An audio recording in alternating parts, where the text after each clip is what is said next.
So your friend said, let's play D&D, and somehow you're the one stuck behind the screen now. Welcome to the Guild of Forever DMs. We meet weekly. There are no snacks, only sadness. Quest Giver's Guide here, and let's talk about why DMing isn't as terrifying as it looks, and what you need to get started.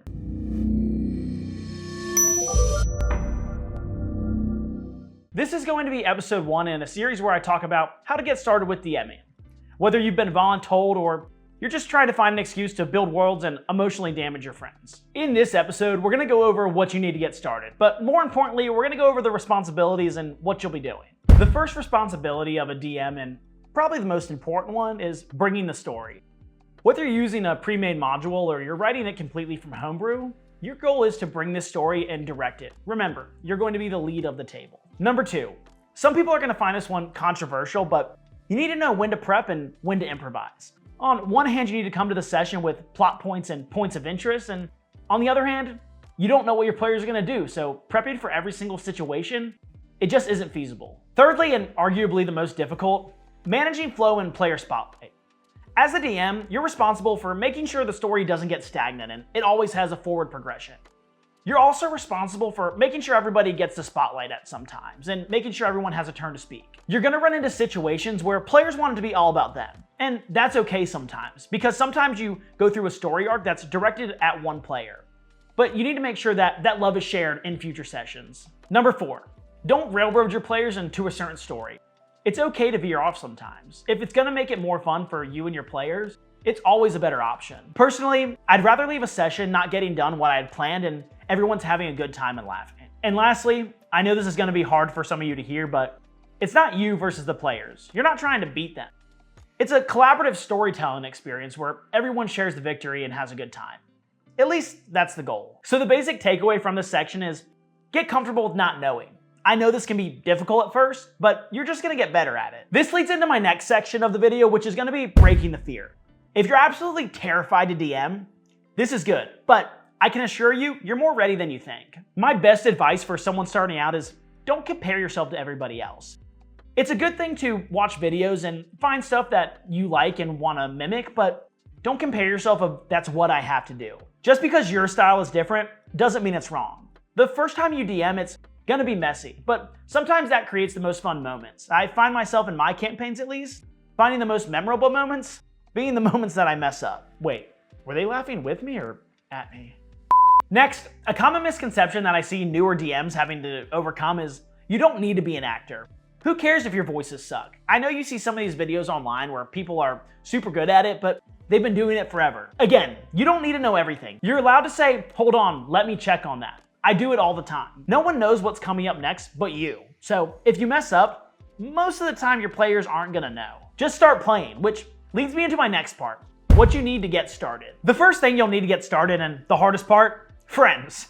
While this may be a joke, getting 2 to 5 players in the same room at the same time on a normal cadence, much harder than you think. But if you stick around for this series, I'm gonna give you my tips on how I run successful campaigns and keep everybody on track. Make sure you check out my short form content because I'm coming out with a video soon that goes over how I deal with scheduling conflicts. Now, back to the friends part.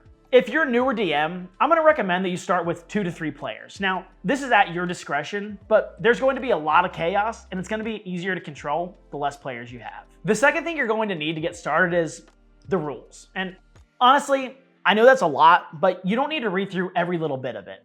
There's a free version of the basic rules at dndbeyond.com, and I find that most of the time good enough to get started. Now, as you continue to run and enter certain situations, you're probably going to go into these to search for answers, and that's okay. The third thing that you're going to need to get started is something to run, and you have a few different options. The first option is writing something completely from scratch. While this can be a lot of fun writing a completely homebrewed campaign, it can be daunting for new DMs, especially when you're trying to learn the rules and write a completely homebrewed campaign all at the same time. The second option, and what I would recommend, is running one of D&D's pre-made modules. The first option would be The Lost Mine of Phandelver. This one's a blast, I've ran it many times. And the second option is The Dragons of Stormwreck Isle. I have yet to run it, but I've heard good things. There are a ton of other pre-written modules out there that you can choose from as well. The reason why I talked about those two specifically is because they're geared towards new DMs, and they give you notes along the way that help you in difficult situations. There are a couple miscellaneous things I want to talk about if you're going to get started as a DM as well. Is your DM screen. It's always important to have one of these so you can conceal what you're doing from your players. The second part is dice, but you're going to need these if you're a DM or a player. And lastly, something to take notes on. You can use something like a physical notebook or a laptop. I would recommend going to check out my last video on what I keep in my DM bag to get some inspiration. One thing that I recommend but isn't required is maps and minis. I have a short on this that you should go check out, but basically they're not required, but they definitely enhance the experience. One quick note that I do want to make about the books, note-taking, and character sheets is you have two options. You can either go the physical route or you can go the digital route. The digital route is great because there's a lot of free content online that you can just download. It's also easier to search things up, and if you go check out a website like D&D Beyond, it takes a lot of the legwork out for you. I mostly use digital, but on the other hand, I love my physical collection as well, so pick a side. I haven't, I'm somewhere in the middle. In closing, you can expect a lot out of this series, like my advice on how to prep, how to run sessions, and how to help your players create characters. So if you've been nominated, volunteered, or peer pressured into DMing, congrats. You're about to unlock your world building brain, improv muscles, and the ability to narrate a goblin's death with enthusiasm. Disturbingly. Thanks for watching, and don't forget to subscribe. Quest Giver's Guide. Peace.